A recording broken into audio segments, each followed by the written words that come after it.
This artwork has been supplied to me free of charge from Fanhome.com. Please pop along to their website and see all of the other build-up artworks that they have to offer, as well as other collections of collectible things.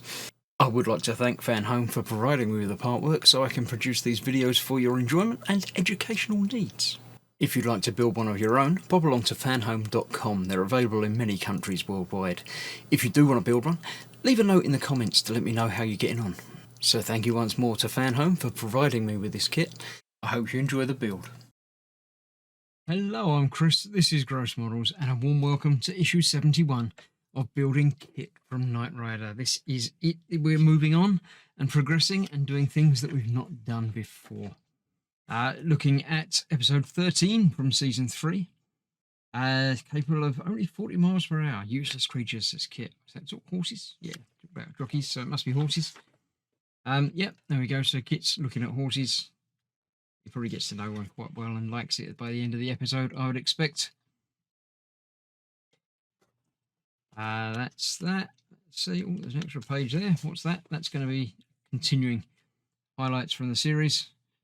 Monitoring tread patterns and things. Yeah, there we go. Right, so yes, in this issue, we are going to be starting on the other door and doing some more things. I have already removed the switch that it tells me to remove.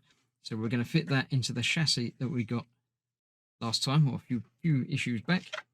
Then we're going to be fitting the door that we've already completed into that chassis and then finish it, starting off on this second and indeed final door. It's only a 2-door. Well, I don't know, the boot, does it count? No, it's only 2-door. Auto currency dispenser. One of Kitt's features, he prints money. It's not on, is it? It's very strange. At a time when plastic money was not popular, there was no online payment. Getting cash directly from your car was mind-blowing. Yeah, that would have been quite impressive. Yeah, so there we go. Let's get this out of the way. Let's get the parts ready and we'll do the building. Right, several parts arranged, ready to go. The switch that I've just unplugged from the chassis, the little clip that we didn't use last time, the door that we've already done and finished with the window there. I like the way the window works on this one. It's a little bit underneath because it would have been electric. So on this one, it's operated by a little wheel on the underside, where it used to be. Oh, I might have to take that back apart again and figure out why that's not working. Oh, there it is. It just caught up a little bit, I think. I shall play with that and figure out why that doesn't work, but I think it's just because it's only being pitched up by one position. It's not quite right, but we'll figure that out. I'll figure that out before I attach it, actually, because that might need to be disassembled again. But before we do any of that, what we're going to do is fit this into there. Like so. Fits in just like that. And then this will fit into, move that out of the way again. From before, we've got the chassis starting to come together. Let me actually move that out the way down there. This is fitting in here, so it will all operate with the rest of it. Should I have taken that off? I don't remember that being attached. Yes, I should have taken this piece off. I should do that momentarily as well. So this is fitting. Once again, it's difficult to see exactly where it's going. It must be going into this top section. So the switch is obviously going inwards.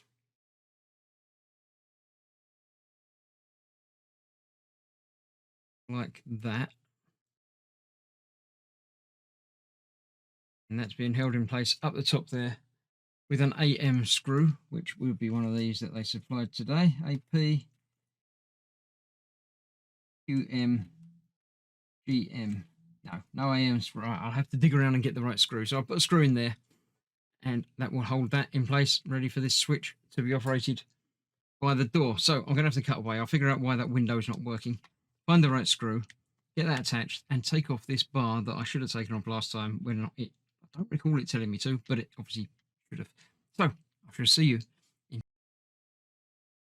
Okay, I have adjusted that. I did just need to manipulate a little bit by hand. The door window Now, goes up and down as it should. Then we need to fix this in, and more screws that were supplied last time that we didn't use. I sorted out all of the bags from last time. RM screws will be going into there to hold this together from the inside of the chassis. Yes, I've got that attached in there now as it should be. So then this needs to go over there. Let's move that out of the way there so we don't get that scuffed up. I just noticed there's another bracket on the back here that needs to come out as well, so I should remove that at the same time. I'm sure I couldn't have missed all of that, could I? So let's get these in there, and that's all we need to worry about with this chassis for today. So one RM screw through there, and another one on the top there where I can't put it. There you go, where you can just about see that there. That one in there. I'll tighten those up momentarily. I'm happy with how that fits around there, which means I've probably got that hinge the correct way around. Or did I? Should it be further in? No, that's the same amount around all the outside, all of that. So I'm pretty sure that that hinge is correct. We'll find out for sure once it's all tightened up, and we'll see what happens. So I'm going to give it a little bit of a wobble and make sure that tightens up. Same on the top one.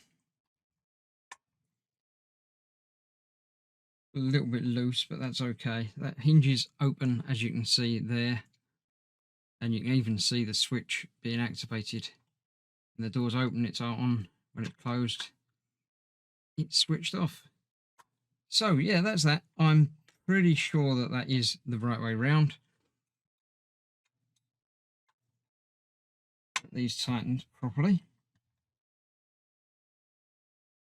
Then I can move this out the way.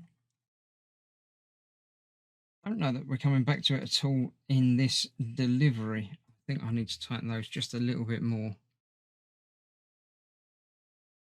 Yeah, it's a little bit of give there that there shouldn't be, but that, as it is pretty much how the door's going to work.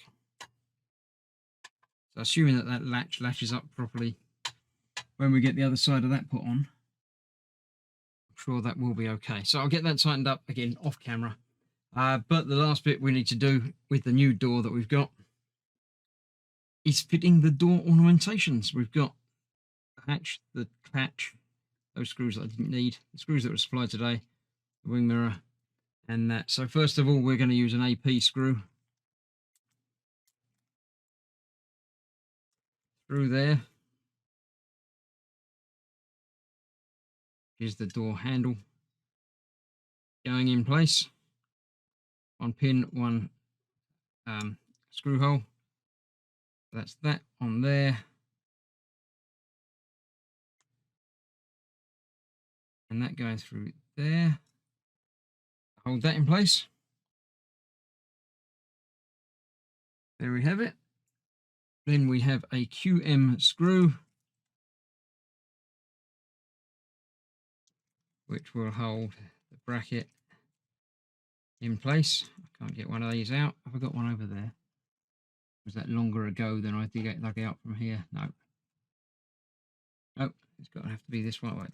I've probably got, almost certainly got at least one more tucked away somewhere, but let's get that one out of there.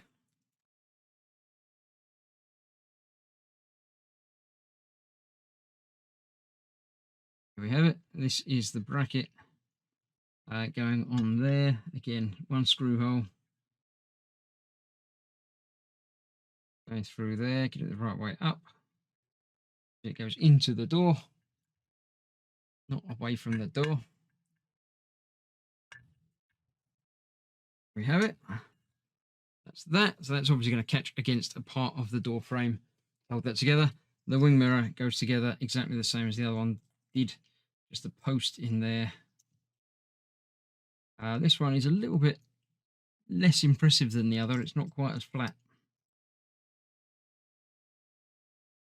suppose being the passenger's side, not as important a mirror. There we go. That is that. Just pushed in place in there. And that will be a GM screw. I figured it must be because that was the only other one that they gave us today. Single GM screw. So I can get it out of the packet. There it is. That goes through there and just holds that in place through there. Get that in there right. Go. So that one in there like so. And that is that. I shall get that other bracket taken off of the main chassis. And I shall tighten everything up and make sure it all works as intended. But that's that. So eventually, that will obviously be fitting on the other side with the other switch. And we'll all be good to go. So, thank you very much for joining me. I hope you're enjoying the build. I shall see you very shortly for more. Thanks for watching. Bye-bye for now.